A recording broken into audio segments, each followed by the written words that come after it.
And a very good Wednesday, Hump Day, coming to you live from Charlotte, North Carolina on the I-95 Sports and Entertainment Network, as well as podcasting on most of your major podcast platforms, such as Apple Podcasts, Spotify, Amazon Music, and also there's many more. So we just don't want to go into too much detail on it, but it is Wednesday.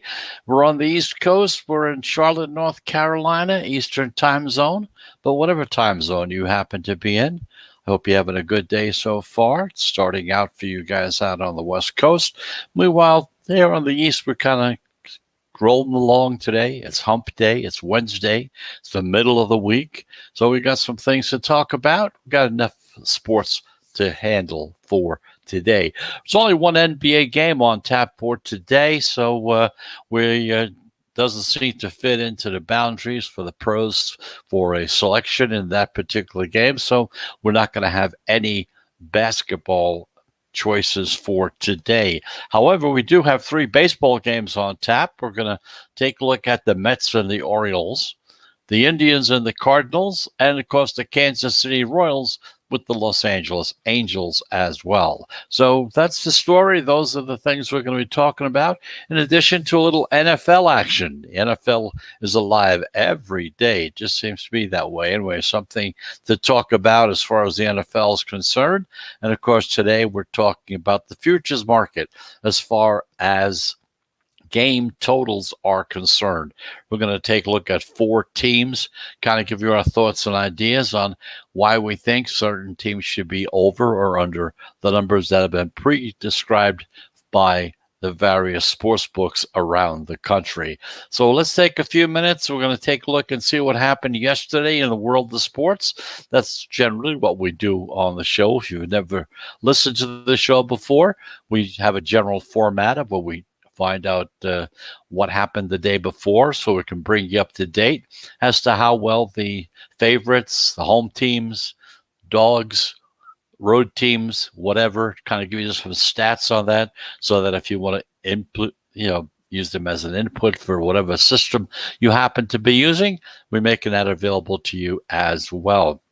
And of course, let's get started by getting into the first NHL situation with the Golden Knights, because they rallied. They beat the Avalanche here in Colorado, 3-2 in overtime. So now they have a 3-2 lead in their second round of the series. Meanwhile, the Vegas Golden Knights closed as plus 122 on that particular game as a road underdog. Now, earlier in the night, the Lightning, a minus 117 road favorite, beat the Hurricanes 2-0, and they clinched their series 4-1. Both games stayed under the 5.5 goal number, and the favorites still hold the 10-9 game lead in the second round. And overall, since the playoffs began, the favorites are 33 and 28 overall. Road teams went 2-0 yesterday to take a 10-9 lead in this round. And of course, the home road teams are now tied overall at 32 and 32.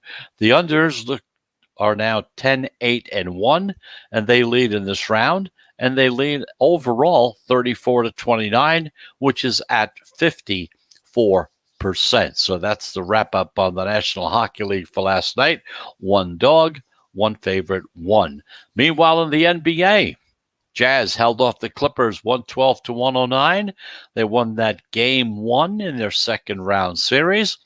Now, depending on where you bet, depending on the sports book you were dealing with, the game pushed on the closing line of 3 at many places. If you were able to get 3.5 or 2.5 or whatever, it would determine whether or not you're a winner or a loser.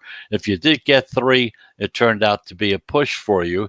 And of course, the number stayed under that total of 221.5. So that's why we always tell you it's very important to deal with more than one sports book. The one sports book that you've been dealing with over a time period, you say, well, I'm loyal to them. Those are the ones I go with. They kind of give me good lines or whatever. If they gave you a line of 3, then you had a push on it. Meanwhile, maybe there were some other sports books in your area that might have given you a better line where you could have been a winner in that particular situation. That's a good indication. There's a good illustration of why you should have more than one sports book to deal with. Meanwhile, the 76ers, 6.5-point favorites, covered in their 118-102 win against the Hawks, and they evened the series at 1-1. The under was at 225 points. Meanwhile, the favorites take a 4-2 straight up, 3-2-1 against the spread lead in the second round, and they're 34-15 straight up, 31-17 against the spread, which is at 64 and a little over 64.5%. Overall, the home teams are 4-1-1 against the spread in this round. They're 26-22 against the spread overall, which comes out to 54.2%. Now, in the zigzag, if you're one of those guys that's involved in zigzag, you're at 16-21 against the spread. You're at 43.2%. You had the 76ers covering for you yesterday. Meanwhile, the unders take a 4-2 lead in the round. The overs still lead, however, overall by 2, 25-23. So 2 games on tap yesterday. You had the Clippers and the Jazz winning that game. And of course, in the game between the 76ers and the Hawks, 76ers came back and won that game as well. Meanwhile, in Major League Baseball, the favorites went 11-4, yet upsets by the Cubbies, plus 165 against the Padres. The Braves at a plus 140 against the Phillies, and the Brewers a plus 129 against the Reds. The Orioles were a plus 100 against the Mets. So the favorites improved to 490 to 376, which is 56.5% on the season. The unders went 8-7. They increased their lead from up to 435 to 433, which is not much of a lead, not much of an indicator to take a look at. So that's the story as far as the 3 major sports are concerned and how the betting turned out in them as well. So it's time now to take our first break. And of course, if you've ever listened to the show in the past, you know we do take 3 breaks. Each one is of about a 1-minute duration. Kind of gives us a chance to take a quick drink of water and get ready for the next round. So when we do come back, we're going to take a look at baseball. Like I said, we have no picks as far as the NBA is concerned. Only 1 game on the schedule, and it just doesn't seem to fit in to any pattern that's worthwhile in order to make any kind of a selection as far as the pros were concerned. So taking a look at the 3 games we're going to look at, got the Mets against the Orioles, the Cleveland Indians against the Cardinals, and the Kansas City Royals against the Angels. So when we take our break, 1-minute duration, we'll be back. We'll be talking baseball.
And welcome back. Welcome back to the Sports Wagering Zone. I'm Chris Pardo. I'm here in Charlotte, North Carolina, coming to you live every Monday through Friday at 12 noon Eastern Time on the I-95 Sports and Entertainment Network, as well as on most of your major podcast platforms such as Spotify or Amazon Music or Apple Podcasts or even Google Podcasts. So we're out there for you. You can catch us just about any time. And of course, we just want to let you know we totally appreciate you listening to the show. Love to hear from you as well. So if you'd like to get in touch with us, it's very simple. Just send an email, send it to the Sports Wagering Zone at gmail.com. That's the Sports Wagering Zone at gmail.com.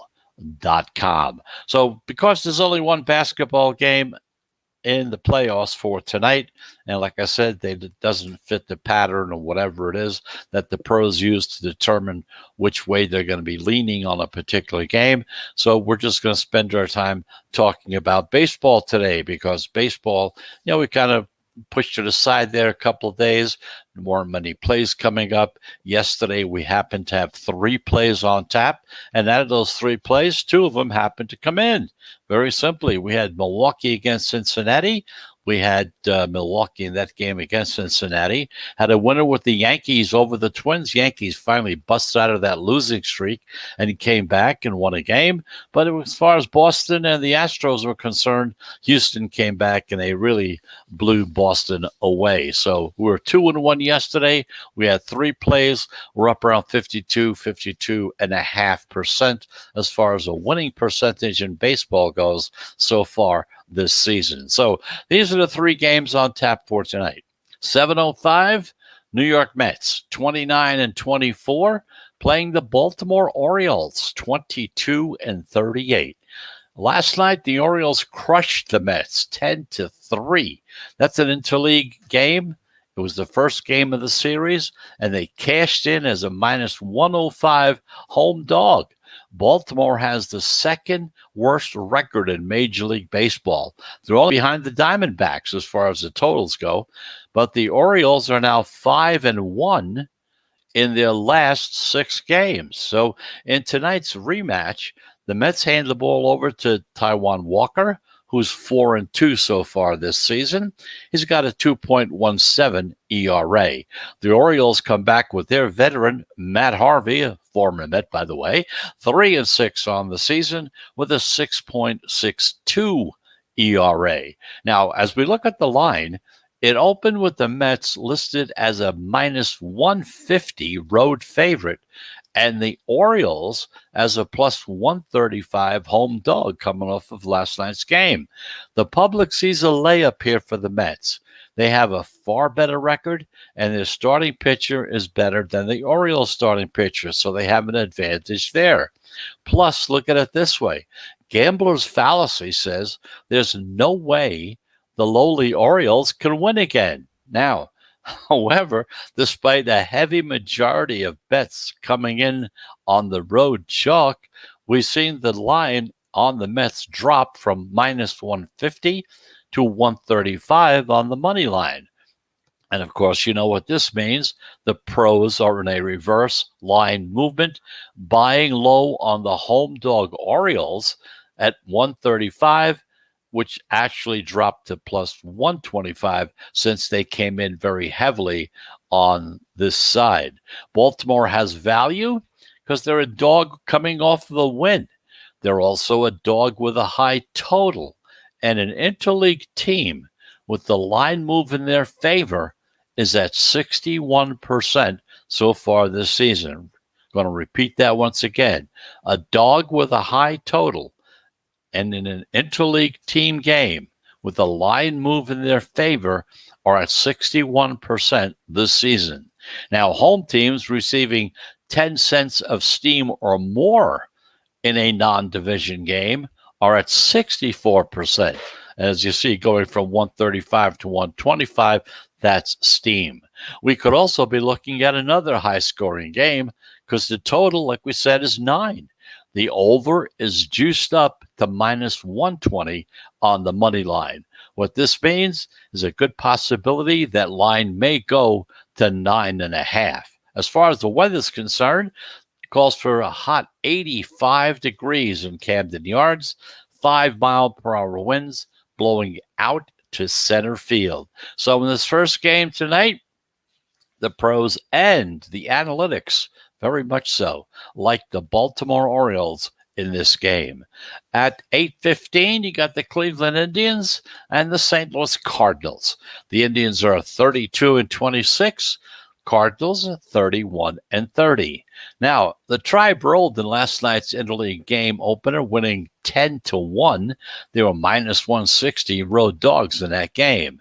Now, with the loss, the Cardinals have now dropped 6 straight games and are just 1-8 over their last 9 games. So in tonight's rematch, the Indians start Giancarlo Mejia. He's 1-0 on the season. His ERA is 0. No ERA at all. 1-0 record, ERA of 0. And the Cardinals send out their veteran right-hander, Adam Wainwright, who's 3-5 this season with a 4.19 ERA. Now, the line opened with St. Louis listed as a short minus 120 home favorite, and Cleveland a plus 110 road dog. So the public in this situation, they're happy to fade the Cardinals, who are struggling right now. They want to take that plus money with Cleveland. However, once again, we've seen the Cardinals move slightly up from being a minus 120 to minus 125 on the money line. This means that there's some respected money buying low on the Cardinals, looking to see them snap their losing skid. Interleague favorites with line moves in their favor are at 64% so far this season. The under also appears to be taking some sharp action as well. The total opened at 8.5, dropped down to 8. The under is 12-8 at Busch Stadium this season. As far as the weather is concerned, it's expected to be in the low 80s with winds blowing in from left center at 5 to 10 miles per hour. And of course, now that the Cardinals have lost 6 games in a row, kind of falls into some of that category as far as looking at trends, losing trends, winning trends. Okay, so if you're looking at it from that perspective, may not be a bad idea also to take a look and bet at the Cardinals. They have 6 in a row that they lost, so they might qualify in that category of being a swagger team. In other words, after 6, we'll see what happens after that. So that's another plus in St. Louis's favor. So that's the story on those 2 games. We have one more game to take a look at, and that's Kansas City against the Angels. But before we do that, let's take that second break, get that out of the way. And when we come back, that's what we're going to be talking about, the final game in baseball for tonight. And also, we're going to take a close look at 4 teams as far as their over-under game totals are concerned in the National Football League. Like we said, less than 100 days to go, probably closer to 90 days before the season starts. You got to start thinking about the NFL. This way, if you're kind of, if you're betting baseball and basketball just to give you something to do, you're kind of just, dropping a few bucks here and there on that. That's fine. Now the time to start looking at the NFL, start making those plans, start getting your situation together, get a game plan set, and get started. Start doing homework so that when a day comes around, you'll be ready to go. Okay? So that's the story. We'll be back once again into the sports wagering zone right after these.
And welcome back. You're back in the sports wagering zone. I'm Chris Pardo. Thank you very much for listening. Coming to you live from Charlotte, North Carolina on the I-95 Sports and Entertainment Network, as well as many podcast platforms as well. So we're talking about baseball. Just to recap, in case you just tuned in, two games we talked about earlier at 7 o'clock. You got the New York Mets against the Baltimore Orioles. In that game, the pros are on the Baltimore Orioles. Meanwhile, at around 8:15 or so, Cleveland Indians against the St. Louis Cardinals. Pros and the analytics on St. Louis in that game. One more game to take a look at. Somewhere around 9:30 Eastern Time. Kansas City Royals, who are 29-30, playing the Los Angeles Angels 29-32. 29-32. The Angels have taken the first two games of this series. They won that opener 8-3. They were minus 150 home favorites, and they won again last night 8-1 as minus 160 home favorites as well. Now, in tonight's final game, the Royals are going to be pitching Brad Keller. He's 6-4. He has a 5.50 ERA.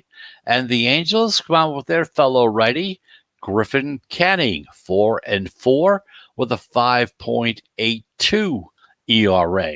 Now, as we look at the line, it opened with Los Angeles listed as a short minus 125 home favorite, and Kansas City as a plus 115 road dog.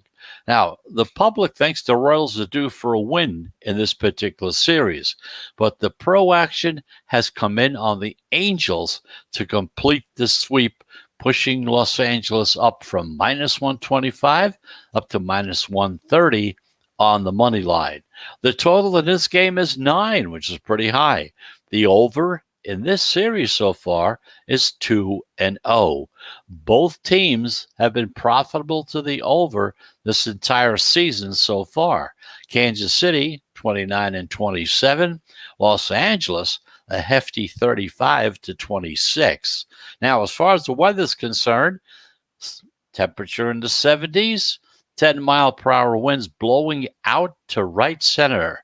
That's why we have that high number.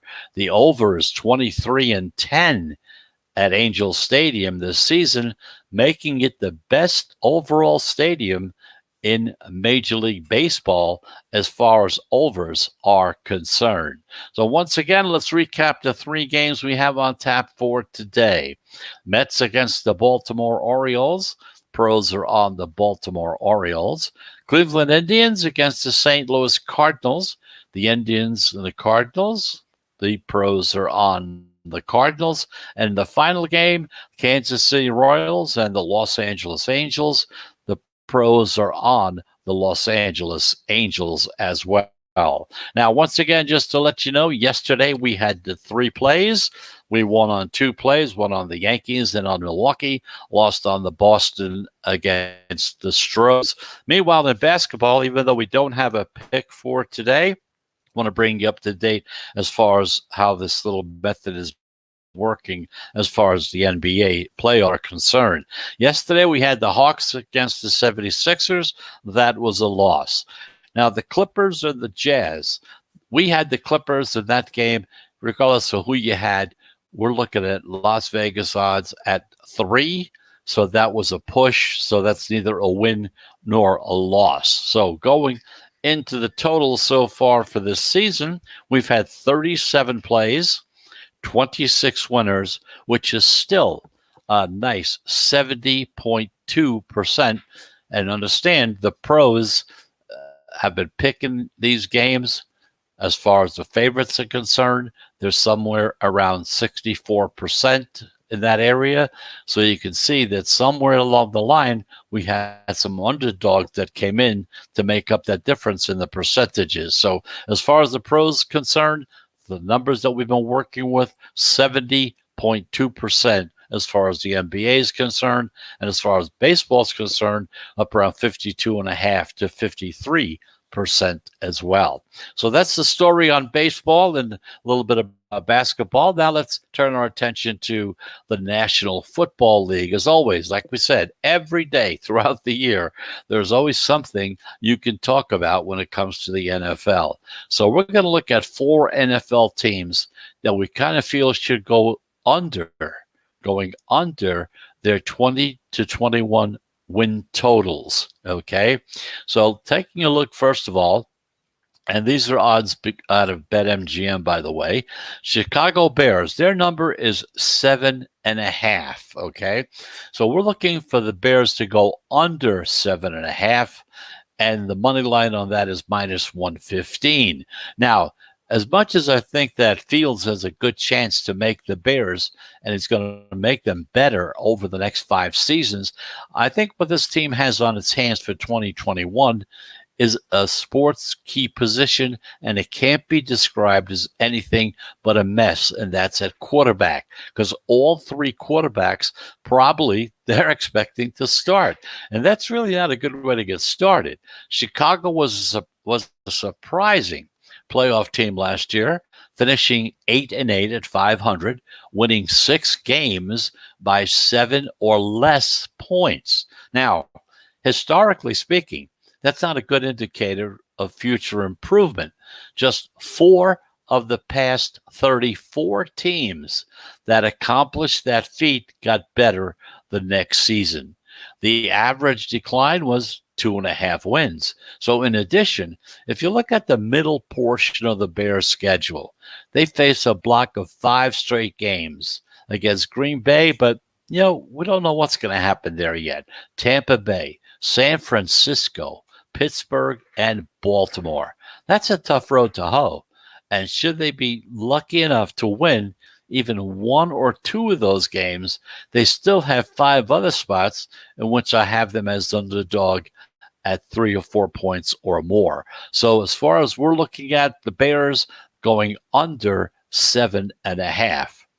The Miami Dolphins, their number is 9.5. We're looking for them to go under 9.5. It's currently minus 130 on the money line. Because, I find it kind of interesting that after they won 10 games last season and being talked about as a franchise on the rise, those in the know in Vegas have kind of reduced the Dolphins' expectations and their win total by a game. This despite a 17th game that's going to be played this season. Now, I'm not a big Tagovailoa fan, but from what I saw last season, he was more anxious to get the ball out of his hands fast rather than to check down than he was to advance it down the field. So that's not going to win a lot in the NFL. The Dolphins were fortunate as far as turnovers were concerned, having enjoyed that edge of 0.6 on the plus side per game. Now, typically looking historically, once again, teams that do that and they fail to make the playoffs tend to go backward. They regress the next season. So I'll call for some further growing pains for this franchise. I see Miami playing as an underdog in its very first 5 games of the season. So we're looking at the Miami Dolphins as an under at 9.5. 2 more teams we want to take a look at, the Pittsburgh Steelers and the Seattle Seahawks. We'll get into them. We want to get that third break out of the way. And when we come back, those are the 2 teams we're going to take a closer look at and give you our thoughts and ideas why we think that their total number should be on the underside as well. So just a reminder, you're in the Sports Wagering Zone, and we'll be back right after this message.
And welcome back. You're back in the sports wagering zone. I'm Chris Pardo. Thanks very much for listening.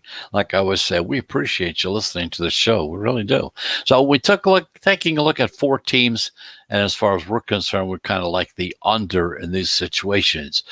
We looked at the Chicago Bears. Their total is 7.5.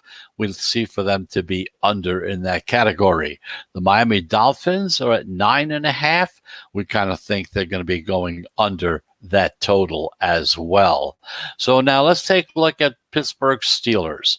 Their number is 8.5. Now, it's not often that a team's going to be projected to finish at 500 by the odds makers after they won their first 11 games last year, if you remember that. But that's exactly what Pittsburgh is going to be facing in this season. A lukewarm offseason franchise endorsement of Ben Roethlisberger. You just kind of put that aside. It didn't feel much. It didn't help much in the final weeks of the last season, as if it were time for the Steelers to kind of move on. It kind of looked that way. You win 11 games, then all of a sudden, down and lose the rest of the games, don't even get into the playoffs. And despite that feel-good attempt to make a game of it, they still lost to Cleveland in the playoffs. Now, that was as one-sided a postseason game as you'll ever see. The simple truth is this. The last 6 games of last season exposed a lot of what was or is wrong with the Steelers. They don't win by running the football anymore. They don't win with their defense anymore. Now, I have a lot of respect for the job that Mike Tomlin's doing. He's doing a great job. But is it really possible that he can win with a style that really doesn't fit the coach? He likes a lot of running. He likes a lot of defense. So the way they're set up right now, it's really not the way he likes it to be. So perhaps the drafting of a running back like Najee Harris is going to bring kind of a little return to that kind of idea of what he likes to see.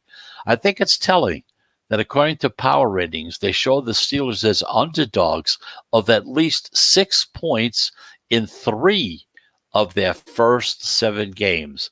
And I see a continuation of the 2020 ending also coming back as well this coming season. So Pittsburgh Steelers, their number is 8.5. I see it as an under in that situation. Finally, the Seattle Seahawks, their over-under number is 9.5. We're kind of looking for an under there as well. Now, after that rare home playoff loss last year to the Rams, it's not all sunshine and rainbows out there in Seattle. The franchises, their relationship with Russell Wilson seems to kind of soured, and a lot of the biggest contributors in the Super Bowl in past years have left for other places. Now, since Wilson's contract has eaten up a lot of that cap room. Remember, the first few years, when he was first drafted, as far back as he was drafted in the draft, as far as numbers are concerned, hey, he had that low salary coming in. So they were able to use all that money to build up the team. Now, once his new contract came up, obviously it went through the roof as they normally do. That leaves very little money left for the rest of the team. So they had to trade off players, trade them off, try to cut their salaries. In the meantime, they've lost most of them. The Seahawks were at their best when Wilson was just a spoke in the wheel. Now he's essentially the hub of the wheel because the entire offense revolves around him. Even though Seattle's record has gotten slightly better over the past 3 seasons, their playoff loss was a telling story. And it looks as if this franchise could be ready to hit the wall, as they say. Pete Carroll, the coach, qualifies for that scary angle, which finds that since 2002, only one of the 13 teams that recorded improved records in 3 straight seasons continued on with that trend. The average drop for the declining group was 4.2 wins. The average record was 6.5 to 9.5. Now, even if they win the 17th game, remember, 17 games this season, that would be 7.5 wins on this particular angle if you look at it from that perspective. Now, I see Seattle favored in just one of its first 6 games. It's an ugly start after that playoff loss and the offseason issues that they had with Wilson and with the team breaking up the way it is. I kind of see them coming under that 9.5 point. In fact, on the money line, it's at plus 125, Seahawks under 9.5. So that's the story there. Couple of games, couple of teams we looked at, kind of give you a general ideas to some thoughts, things you want to think about. Some of the things we're saying will probably happen. Some of them won't. Okay, that's the whole point of it. I have an opinion. You're going to have an opinion. Everybody's going to have some type of an opinion. The whole point of it is you take all the information you get together, you kind of sift through it, and you see what you think is the better angle to take a look at, and then go on from there. So we'll try to keep you up to date with some overs and unders and how they kind of look to us as the camps are now open, doing a little training, see how they're doing, getting some reports out of them. That'll help in going in a long way. In the meantime, once again, we have 3 baseball games on tap that we looked at today. The Mets and the Orioles. In that particular game, the pros are on the Orioles. The Indians against the Cardinals. Once again, the pros are on the Cardinals. And Kansas City against the Angels out in Los Angeles. In that particular game, the pros are on the Angels as well. So those are the 3 baseball games on tap for today. Just as a little brush up, we had 3 plays yesterday. 2 came in, 1 did not. We're up around 52, almost 52.5% as far as a win percentage goes in our baseball system as well. So that's the story for today. I want to thank you very much for listening. And just to let you know, we're here every day, Monday through Friday, 12 noon Eastern time. Today is hump day. It's Wednesday. It's the middle of the week. I hope you have a pleasant Wednesday. We'll be back again tomorrow at 12 noon. And of course, if you're going to be betting today, we really want you to win. We hope you do very, very well. So not only should you have a pleasant and a fruitful Wednesday, but also a productive one and a positive and a, on the plus side of the betting situation. So anyway, thanks again for listening. You've been listening to us on the I-95 Sports and Entertainment Network, or perhaps you're listening on one of the podcast platforms that we're on as well. So until tomorrow at 12 noon Eastern Time, I'm Chris Pardo. We'll be back on the I-95 Sports and Entertainment Network. Until then, have a pleasant Wednesday, but more than that, if you're betting, I hope you have a profitable one as well. Goodbye, everybody.